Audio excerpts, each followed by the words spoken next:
Hello friends, জীবনতরী blog থেকে সকলকে সুস্বাগতম। আজ আমি করব ওয়ান পট বিরিয়ানি, মানে একটা পাত্রে চাল আর আধ সেদ্ধ মাংস দিয়ে পুরো বিরিয়ানিটা করব। তার আগে আমি একটা পাত্রে ঘি গরম করে নিয়ে তার মধ্যে গরম মশলা আর জয়িত্রী দিয়েছি।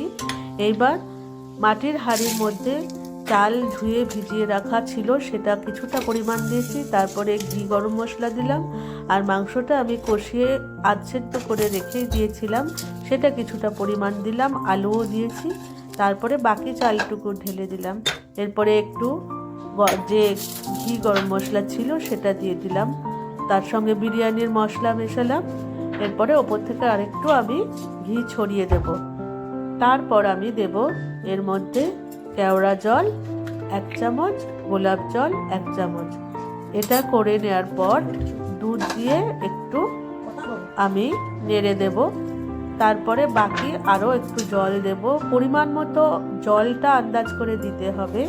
জলটা ঠিকঠাক মতো না দিলে এটা বেশি সেদ্ধ হয়ে যাবে বা কম সেদ্ধ থাকবে।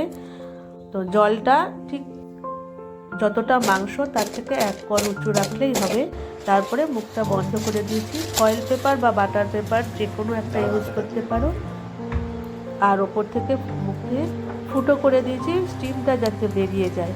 দেখো, বিরিয়ানিটা 20 মিনিট পর আমার পুরো সেদ্ধ হয়ে গেছে চালটা, আর ঝরঝরেও হয়েছে এটা খুব সুন্দরভাবে। মাটির হাঁড়িটা কিভাবে প্রিপেয়ার করবে সেটা আমি আগে বলে রেখেছিলাম, আবারও বলছি। মাটির হাঁড়িটা 3 দিন জলে ভিজিয়ে রেখে শুকনো করে তেল মাখিয়ে নিয়ে তারপর করবে। Like, comment, share